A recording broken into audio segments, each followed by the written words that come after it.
Uma vida com propósitos. Dia 38.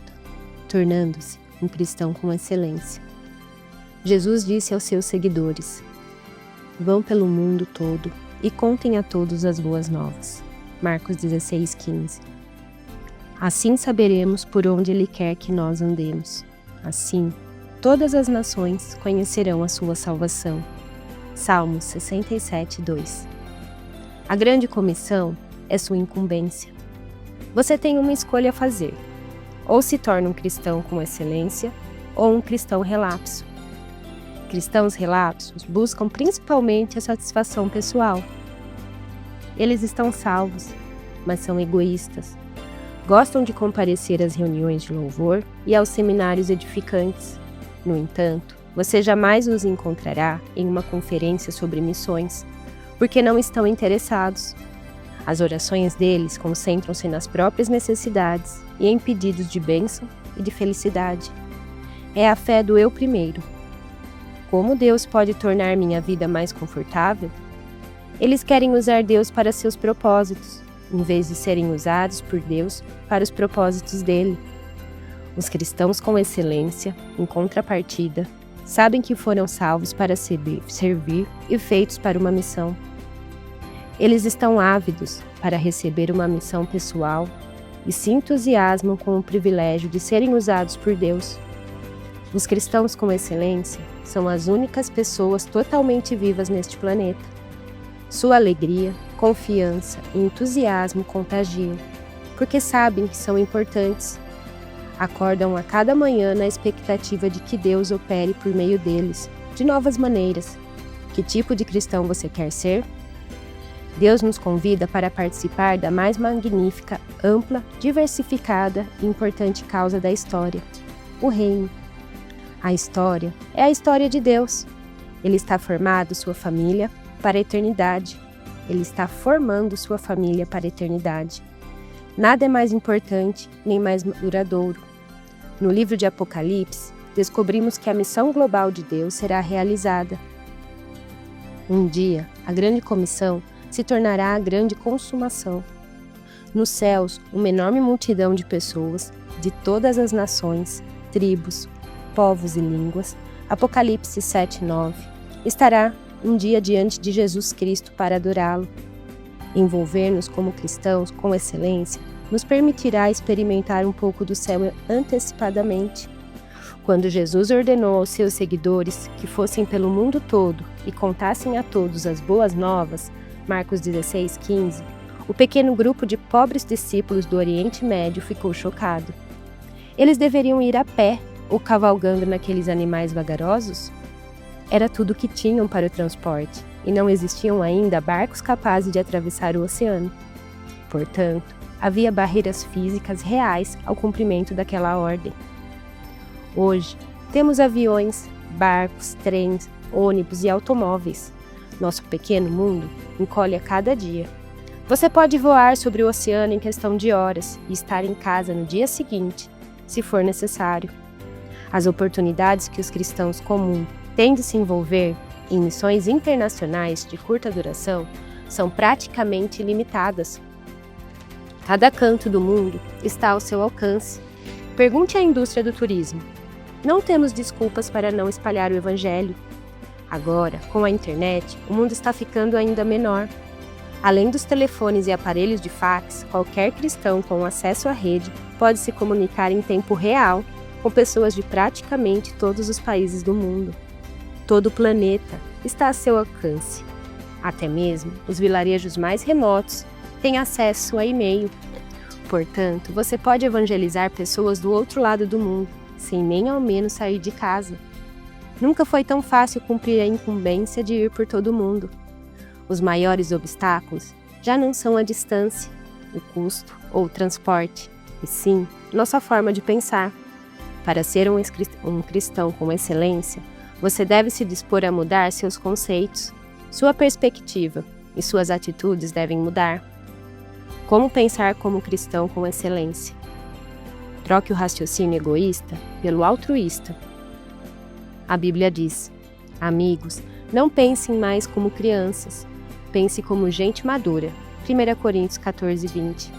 Esse é o primeiro passo para se tornar um cristão com excelência. Crianças pensam apenas em si mesmas, pessoas maduras pensam nos outros. Deus ordena: não pense somente nos próprios interesses, mas estejam interessados nos outros também. Filipenses 2:4. É claro que essa é uma mudança de mentalidade difícil de ser realizada, pois somos naturalmente egocêntricos, e quase toda publicidade hoje nos incentiva a pensar em nós mesmos. A única forma de alterar esse padrão é nos tornarmos dependentes de Deus a cada momento. Felizmente, Ele não nos deixa lutar sozinhos. Deus nos deu o seu Espírito. Por isso, não pensamos como pensam as outras pessoas deste mundo. 1 Coríntios 2:12.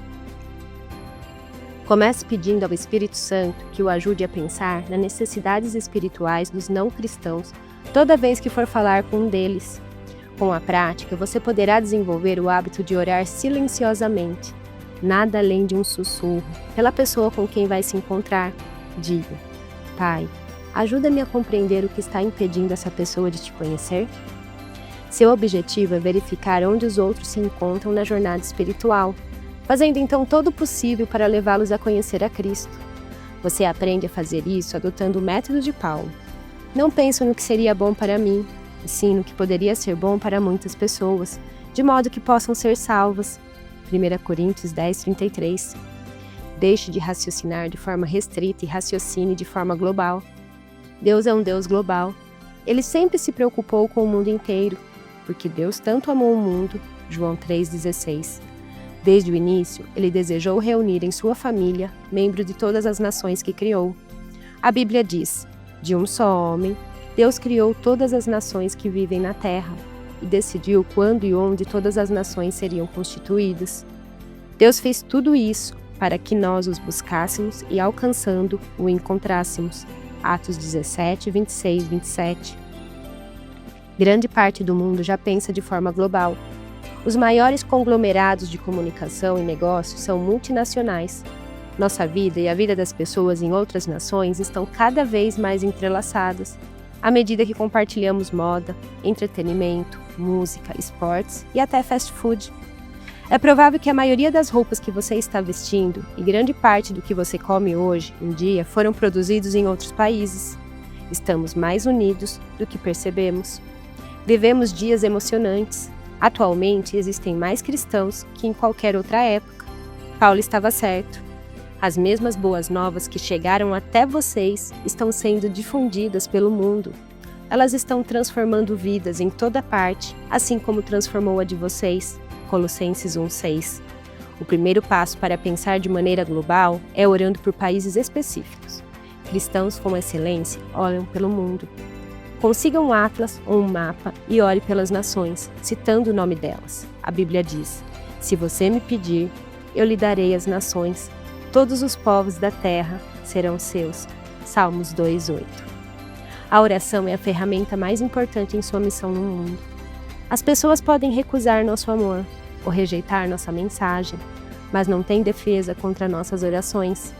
Como um míssil intercontinental, você pode apontar uma oração para o coração de uma pessoa. Esteja você a 1 metro ou a 16 mil quilômetros de distância. Qual deve ser o alvo de sua oração? A Bíblia diz que devemos orar pedindo oportunidades para testemunhar e coragem para falar. Devemos também interceder pelos que irão crer, pedir que a mensagem se espalhe rapidamente e solicitar mais trabalhadores. As orações farão de você um parceiro de muitas outras pessoas ao redor do mundo. Você também deve orar pelos missionários e por todos os outros cristãos envolvidos na obra do Senhor ao redor do mundo. Paulo disse a seus companheiros de oração: vocês também nos ajudam quando oram por nós. 2 Coríntios 1:11. Outra forma de desenvolver o raciocínio global é ler ou assistir ao noticiário com olhos de quem assumiu a grande comissão. Sempre que houver mudanças ou conflitos, esteja certo de que Deus usará tais situações para atrair vidas para si.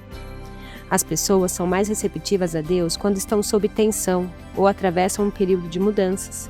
As rápidas e incessantes mudanças que ocorrem hoje no mundo estão preparando como nunca antes as pessoas para ouvir as boas novas. A melhor maneira de começar a pensar de modo global é participando de algum projeto missionário de curto prazo em outro país. Nada substitui a participação ativa, na vida real, em outra cultura. Pare de estudar e discutir sobre sua missão e comece logo a realizá-la. Desafio você a ir até o fim. Em Atos 1:8, Jesus estabelece um padrão para nosso envolvimento. Vocês serão minhas testemunhas em Jerusalém, em toda a Judéia, Samaria e até os confins da terra. Atos 1:8.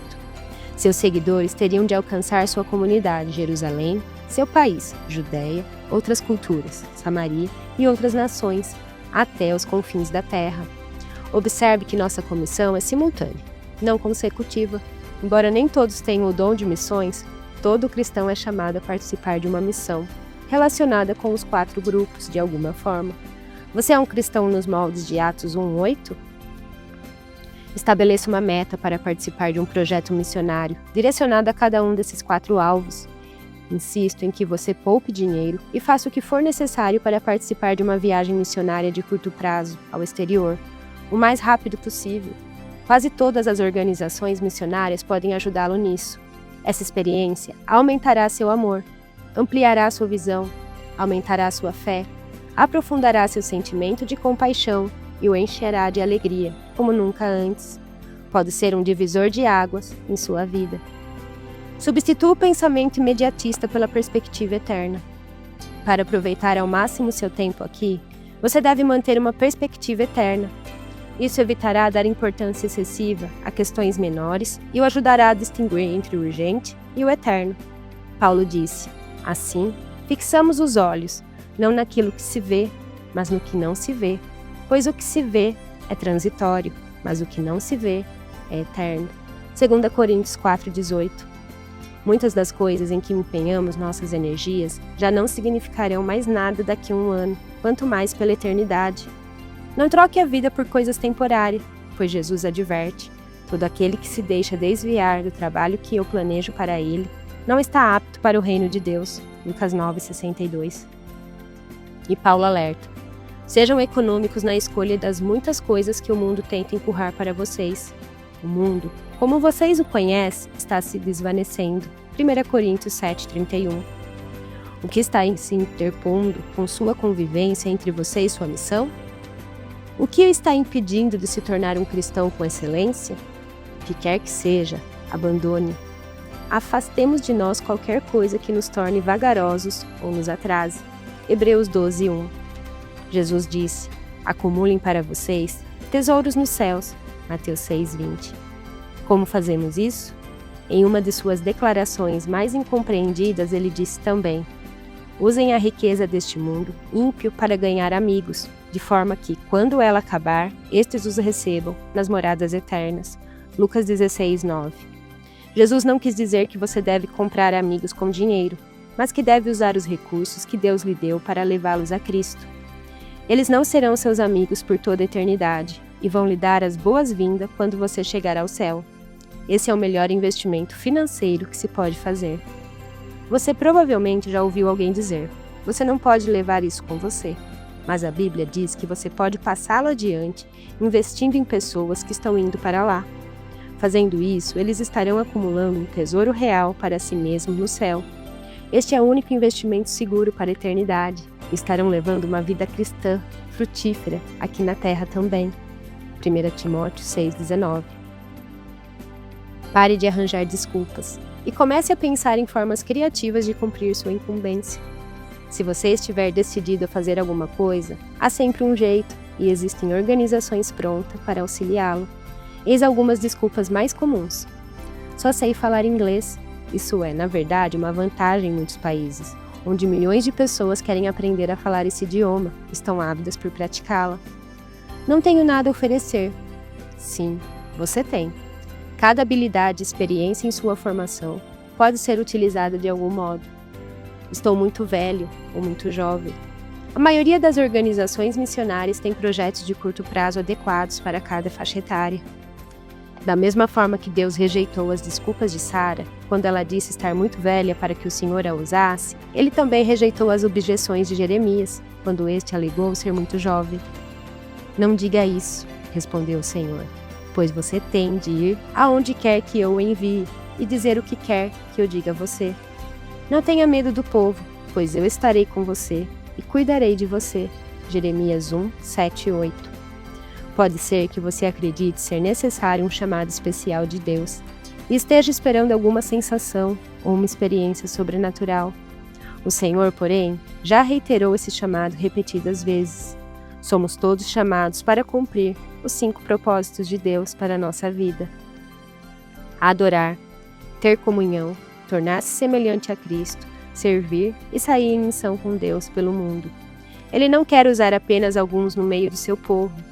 Ele quer usar todos. Somos todos chamados para participar de uma missão para Deus. Ele quer que a igreja inteira leve o evangelho integral ao mundo todo.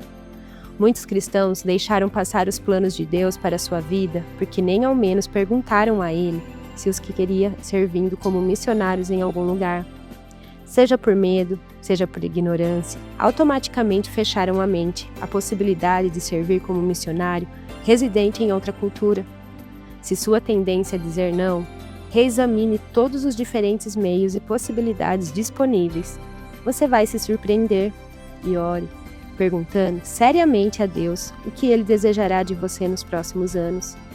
Milhares de missionários residentes são desesperadamente necessários neste ponto crítico da história, com tantas portas escancaradas como nunca antes. Se quer ser semelhante a Jesus, deve amar o mundo inteiro. Você não pode se dar por satisfeito apenas com a conversão de sua família e de alguns amigos. Existem mais de 6 bilhões de pessoas no mundo, e Jesus quer encontrar todos os seus filhos perdidos. Ele disse: somente aqueles que põem de lado a sua vida por minha causa e por causa da boa nova é que saberão realmente o que significa viver. Marcos 8:35. A grande comissão é sua incumbência, e fazer sua parte é o segredo para uma vida que realmente vale a pena. Dia 38. Pensando sobre meu propósito de vida. Tema para reflexão: a grande comissão é minha incumbência.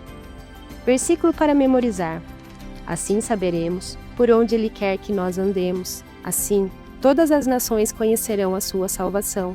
Salmos 67:2. Pergunta para meditar: que providências posso tomar a fim de me preparar para a experiência de uma missão de curta duração no próximo ano? Que seu dia seja abençoado. Em nome do Senhor Jesus. Amém.